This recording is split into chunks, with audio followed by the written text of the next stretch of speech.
Ja hiiret hyppivät pöydällä, paitsi että nämä miehet eivät ole hiiriä, he ovat miehiä. Ja nopeita sellaisia. 100 metriä. Usain Bolt on siis 200 metrillä mukana ja saattaa siellä tehdä aivan mitä vaan, sillä tämä Lausannen rata on erittäin nopea. Kim Collins on tässä, Pariisin maailmanmestari, hieman jo varttunut. Ei nyt ihan seniorijuoksija vielä, mutta ei paljon puutukaan. Miehellä on ikää 34 vuotta. Collinsin ennätys 9.98. Sitten Michael Frater, olympiavoittaja viestistä. Ja henkilökohtaisella matkalla satasella kutonen 9.97 Fraterin aika olympiafinaalissa. Davis Patton oli myöskin mukana olympiafinaalissa, jäi finaalin 8.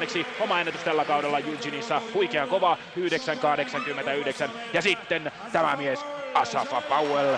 Asafa Powell tällä kaudella. Powell sanoi, että hänen tavoitteensa on tänä iltana parantaa omaa ennätystä. Se on 9.74. Ja jos se paranee, niin se on aivan hirvittävä aika.